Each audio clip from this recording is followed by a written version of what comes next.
Hey guys, welcome back to another video here on the channel. Today we are doing our first house prediction of 2026. Now I know that sounds like a long video, but trust me, it won't be that long, okay?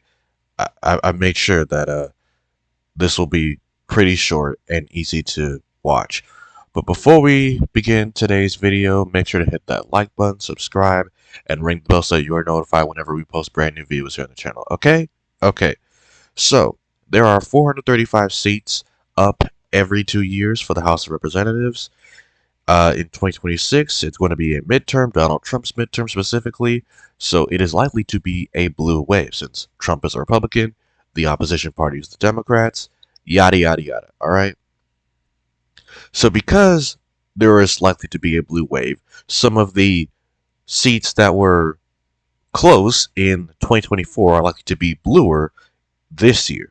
So that's why some of these seats are blue instead of being toss-up.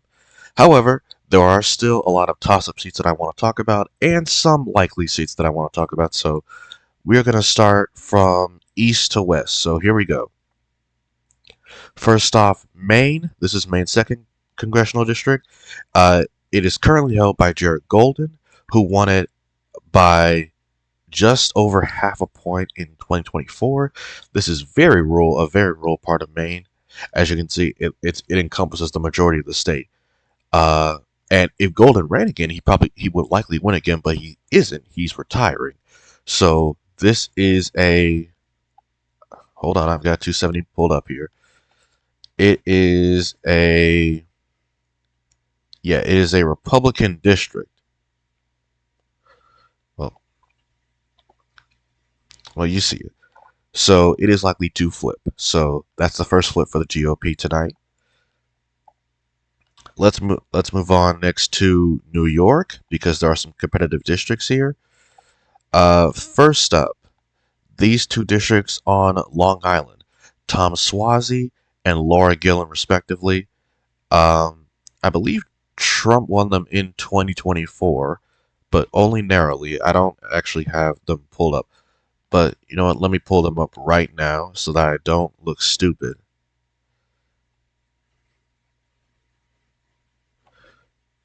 Okay, well that was not helpful.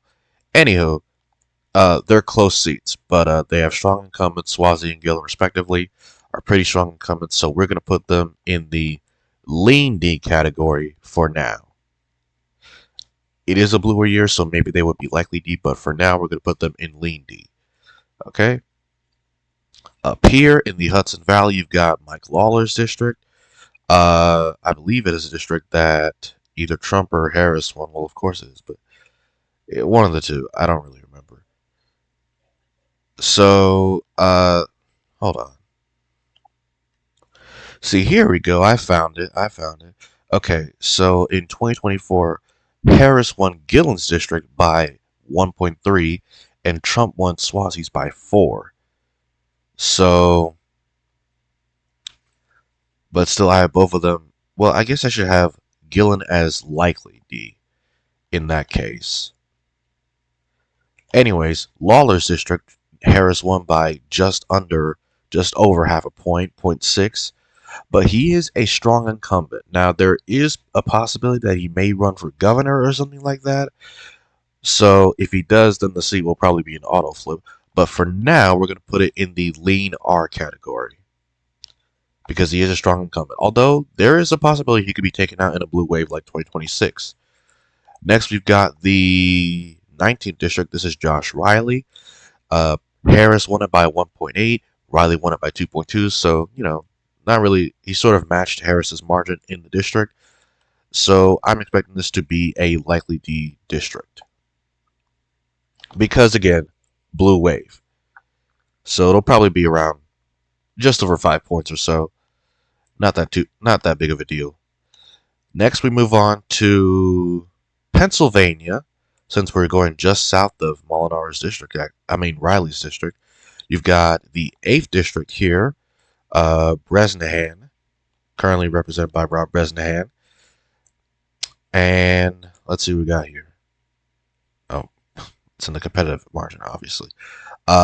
Trump won it by 8.5, Bresnahan only won it by 1.6, but to be fair, that was because he ousted an incumbent, Matt Cartwright. So, yeah. But yeah, 8.5 margin, that's pretty insane. So, now Bresnahan has been accused of some corruption scandals going on with healthcare and the likes. So, we'll probably move this to lean R. He could still go down, but it doesn't really look like the fundamentals are on his side. Well, the fundamentals are on his side. Now moving on. Now moving south to the 7th district, Ryan McKenzie is the incumbent. He won by 1 point in 2024 in a district that Donald Trump won by 3 points. So we'll put this as tilt D for now. Again, both of these could change. They could be the margins could be bigger or smaller, but for now, tilt D for Pennsylvania 7, lane R for Pennsylvania 8. Let's move on to. Well, I guess before we move on to the other district, let me talk about Pennsylvania 1 because this is a district that Kamala Harris won by just under a point, well, just under half a point actually, 0.3. It includes all of Bucks County, and then like a little part of Philadelphia, and then some parts up here of another county. But it's a very close district, but Brian Fitzpatrick is a juggernaut in this district, as you can see, winning it by 13 points. So compared to Harris's zero point 0.3 win of the district, that's that is a 13-point overperformance, more than that actually. So he'll be fine in a blue wave. I mean, he was in 2018. Just for reference, in 2018, blue wave, Fitzpatrick won by 2.5. So even in the blue wave, he still won. So he'll be fine. Maybe it'll be moved down to lean D. I mean lean R, but I doubt it. He'll be fine. Now this is Scott Perry's district in the 10th district. This includes the capital of the state, Harrisburg, and it's a left-turning district. Trump won it by 5.2.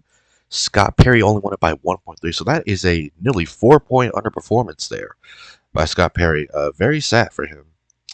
And in a blue wave, he's probably going to go down. So lean D for Pennsylvania 10. And one more district. Oh, let me refill that.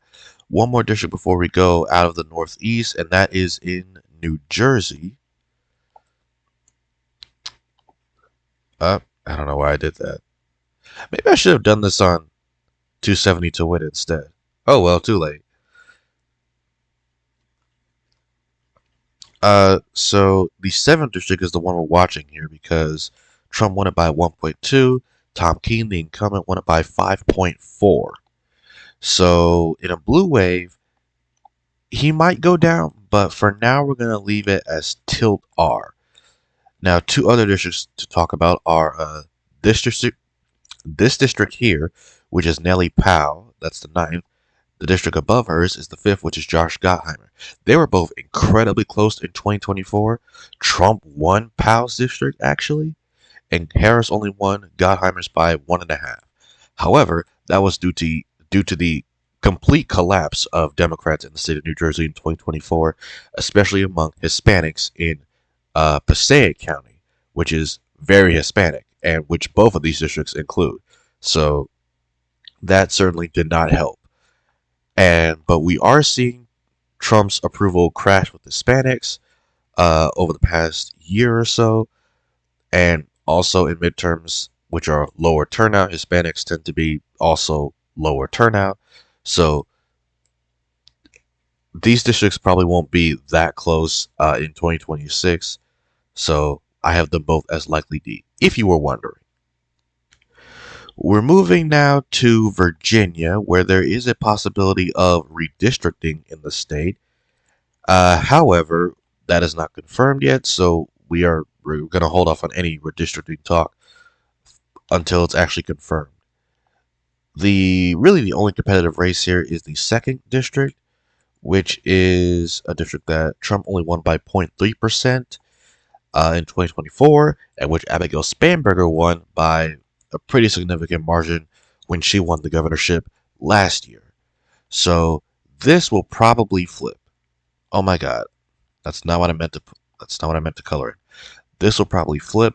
So lean D for now. I guess another district we could talk about is Rob Whitman's here. It's also a pretty close and pretty left-trending district. He's just an incredibly overperformer, as you can see here. Trump only won it by 5, which I actually didn't know that. That's closer than I thought. But Whitman won it by nearly 13. So he's like the Fitzpatrick of Virginia for some reason. I don't know why. But he's still likely to win. Maybe I'll bump it down to lean R, but I don't think so. Moving on to North Carolina, there's only one district that needs to be said here. It's Don Davis's in the 1st district. North Carolina redistricted heavily in 2024, knocking out, I think, 3 Democratic incumbents, or 2, either 3 or 2. But yeah, Don Davis's district was part of that. He still won in 2024, though, against the odds, really, by, let's see here, nearly 2. However, the Republicans, I guess, really just wanted him out, so they, you know, made his district even redder than it already was, and now it's Trump plus 11.6. So he is likely to go down, even in a blue wave, unless, a miracle happens. But yeah, that's going to be a flip for the GOP in that district there. So the next thing we're going to talk about is Texas. There's really only 2 districts to watch here because Texas heavily redistricted their districts, gerrymandered them. Well, first in 2022, then again earlier last year in 2025. So what you have here is just a sea of red districts here, over 10 points. But there's only 2 that are kind of in contention here. So first is the district right here, Henry Cuellar, who's been in office since 2005. So this will be his 11th term he's running for. Insane. And he has been battling corruption charges. Trump actually just pardoned him on those corruption charges, but then kind of got mad that he didn't switch parties or something, so he's endorsing his opponent. It's a whole thing. But still, Henry Cuellar is a strong incumbent, and in this district, Trump won by 10. Cuellar won it by 6. Well, 5.6, but you get the point. So, even still, in a blue wave, I think it's likely that Cuellar wins. So we're going to have it as likely D. Vicente Gonzalez over here in this district, the 34th. Trump won it by 10.1 in the newly redrawn lines. I don't really know what to put for this district, actually. There's a possibility that Gonzalez could win, although he did win by a smaller margin than Cuellar, by 2.6 instead of 5.6. So perhaps I'll leave it as tilt D instead of lean D, but we'll see. We'll see what happens. Let's move on now to Arizona, where we've got 2 districts to watch here. Let me just pull them up. We've got David Schweikert and Juan Ciscomani, 1st and 6th district, respectively. There we go. So Schweikert actually left the seat to run for governor, so that's basically an auto flip, really. And then in Ciscomani's district, he's probably also going to go down. It's a district that Trump only won by under a point, which is insane. So he is likely to go down in that district. Now, we aren't going to talk about California yet because that's a whole story. So let's move on to Colorado, where we've got 3 districts to talk about here, maybe. So this Western district here, Jeff Hurd won it by 5 in 2024. It is a left-turning district, though. specifically within the part that includes Grand Rapids. That county right there, the county that includes Grand Rapids, that pushes the district trending left. So in a blue wave, it'll probably be lean R. And then Trump won it by less than 10. And of course, Colorado is a left-turning state already, so you know, no doubt about that. Gabe Evans's district up here in the 8th, Trump won it by nearly 2. Yadira Carevio, the incumbent, lost this seat by, uh, let's see, under a point in 2024. She was not that good of an incumbent. She had her own scandals with her staff and stuff like that. Luckily, she's not running again, so good for that. Good for the Democrats in the district. The people running in the district, though, we've got Shannon Bird, the state representative, and then Manny Rudnell, another state representative. So, unless some crazy scandal about them pops up too, this should be an easy flip for the Democrats. Lean D. Let's move on to Nebraska now, the 2nd district. It's blue. Harris won it. Biden won it. Don Bacon is retiring. It's a flip. Let's move on to Iowa, where we've got 2 districts.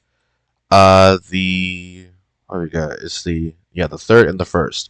And the first you see here, Marionette Miller Meeks only won this district by 0.19% in 2024. I believe it was around 700 votes. She's just a chronic underperformer. In fact, in her first election in 2020, she won by only 6 votes.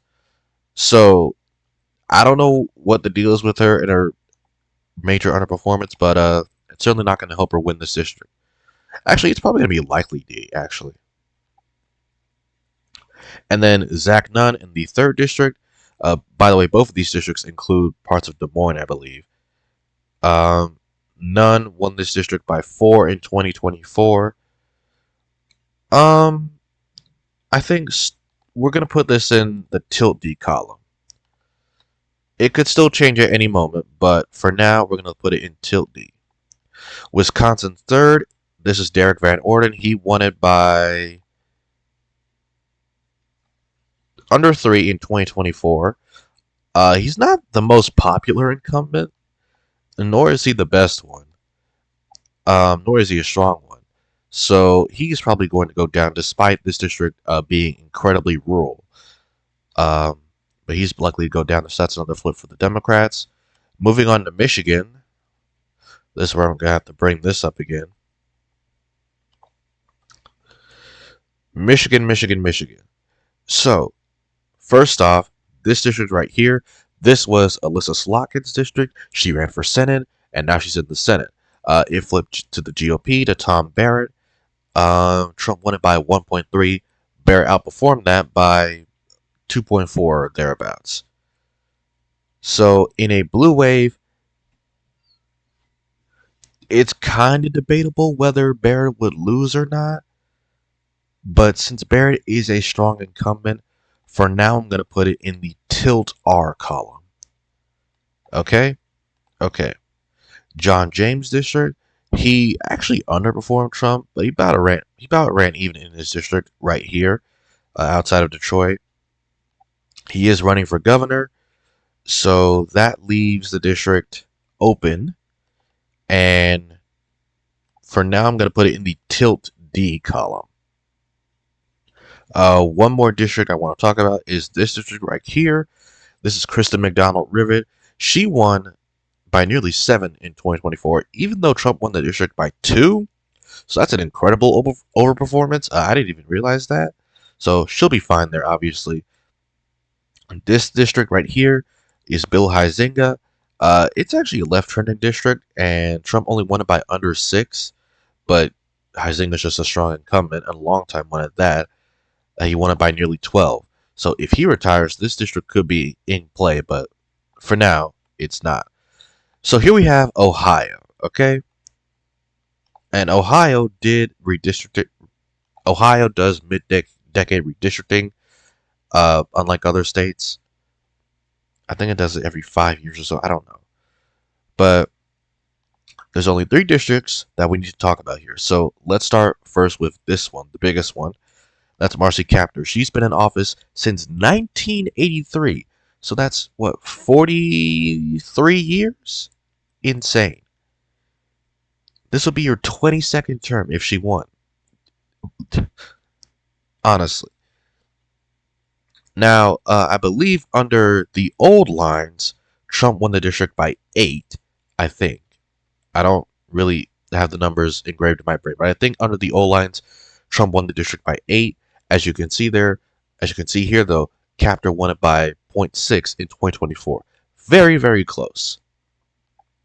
However, under these new lines, the district was made more Republican, and now instead Trump wins it by 10.5. Now, you might think that that's an insurmountable margin for Marcy Kaptur, but she did manage to pull this off in an incredibly red year, mind you. So, it's my personal opinion that she will win in this district. She will win her 22nd term, probably by maybe 1 or 2.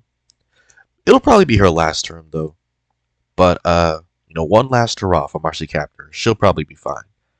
She's a good overperformer, and she doesn't do that bad in the rural areas of the district. Now we've got 2 other districts, Amelia Sykes and Greg Landsman. Sykes district, Harris won, so, there's really no need to talk about that. She'll be fine. If Harris won it, she'll be fine. Landsman, this was actually a Biden plus 8 district in 2024, and Landsman won it by 9, as you can see there. But under redistricting, basically what happened when Ohio redistricted was there was a potential for them to try to get both of these 2 seats out, make them Republican, and just pack Landsman in Cincinnati. But they instead decided on a compromise, which basically made Landsman's district redder, Kaptur's district redder, but Sykes' district bluer, I think. So, I think it was a good compromise. Landsman, he should be fine. He's a strong incumbent. He should be fine there. And by the way, if you haven't noticed, Democrats have crossed the 218 mark to win a majority. So 219, 211 is what the House stands right now. All right. Let's finally talk about, well, actually, before we talk about California, this district up here in Washington State, it's Marie Gluesenkamp-Perez. Honestly, I think I should have filled this in a while ago. She'll be fine. She's a strong incumbent. And the district is left-turning anyway. She should be fine there. All right, let's finally talk about California. Now, this is going to be a doozy. So California, in response to Texas redistricting in 2025, did their own redistricting under Prop 50, which basically allowed them to pick up 5 seats to match Texas's 5-seat redistricting for Republicans. So, here we go. Let's start off with the first district here. This was Doug LaMalfa's district, but literally yesterday, he died. So, the seat is open. So there's going to be a special election. It won't be under the new lines, though. So, you don't need to worry about that. However, this district under the new lines is a Harris plus 12 district. So that's a little insurmountable, especially when the incumbent is not there anymore. So yeah, that'll be a flip there. This district right here is Kevin Kiley's district. It used to extend all the way down here, and I can show you it because we have the old map right here. So this was LaMalfa's district, and as you can see, it's been just cut in half and then went into the Bay Area. This was Kiley's district. It used to extend all the way down here, but it's sort of been, just squished into, again, the Bay Area, kind of. And now it's a Harris plus 10 district. So that's basically insurmountable. And if you've kind of noticed, Kylie's been kind of worrying about losing this district because he's been going on a crusade against his party for some reason. It's a little desperate in my opinion, but you gotta do what you gotta do, I guess. But yeah, both of them are gonna lose their districts, no doubt about that. Let's see here. This is the 13th. Okay, so that's Adam Gray. He won against John Duarte by .089, and I believe I don't have the. Well, actually, let me pull them up. Uh, what is that like? Under 200 votes. So he won by under 200 votes in 2024, like in a Trump district, mind you. Um, the redistricting has made it so his district is now a Biden plus zero point 0.4 district, which I'm not really sure is all that helpful. But in a blue wave, he should be fine. So he'll win by, I guess, one or two. I don't know. Moving on, David Valadeo.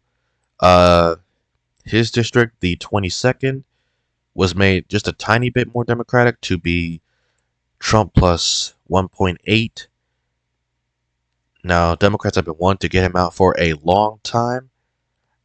I don't know if they're going to be able to do it this year. I mean, I also kind of didn't think they'd be able to get young Kim out in 2024, but they did.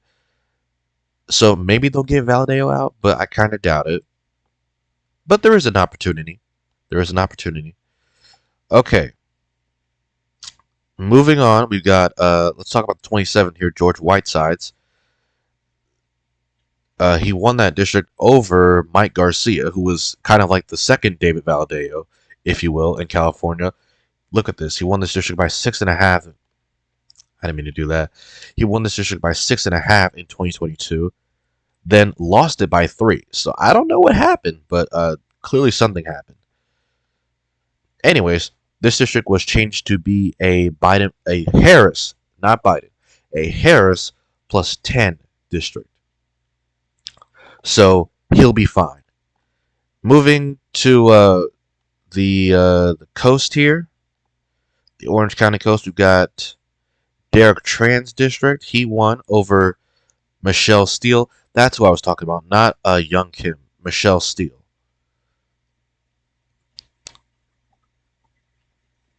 There we go. Yeah, Derek Tran won by .21 in 2024 over Michelle Steele in a district that was close, but now the district is still close, but less close. Harris plus 4. So he should be fine there. Let me fill it in. We'll put it as lean D for now, just because it's a close district. And then, ooh, I hate having to zoom in on this California map.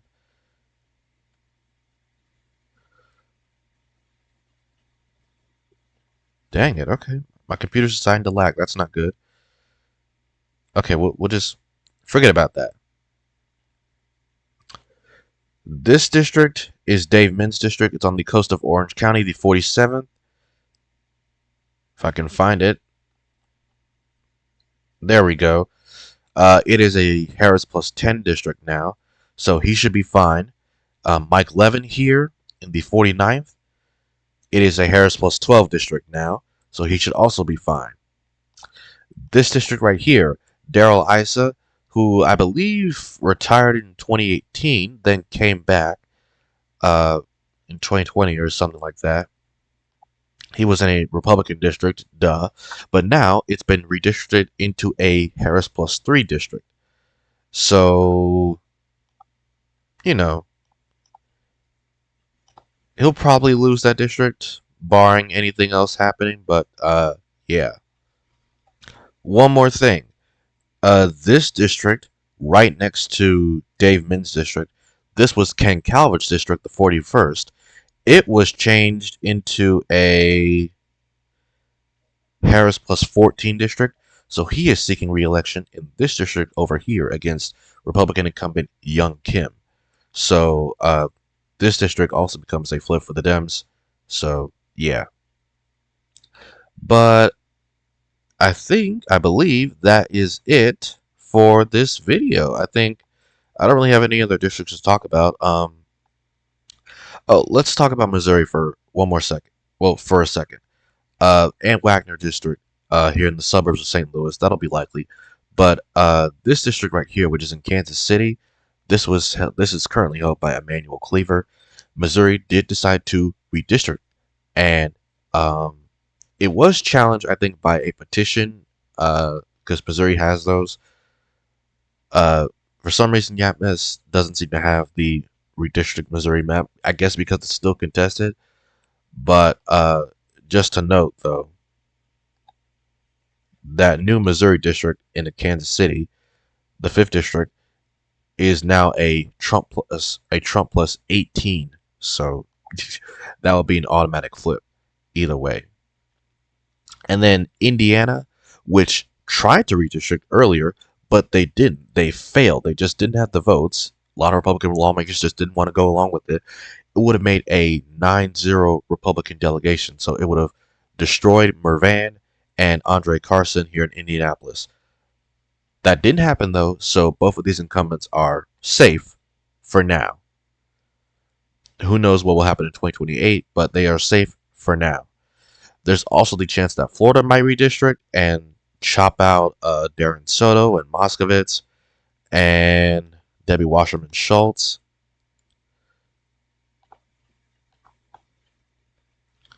But for now, nothing on that front. And then Louisiana tried to challenge its current map. That failed, so this map is going to stay in place. 2 Democrats in Louisiana. And then Nevada, well, Utah did redistrict. They've got a district in Salt Lake City now, so that's safe blue. Yada, yada, yada. Other than that, that's going to do it for this video, everyone. As you can see, the Democrats flip back the House 223 to 212.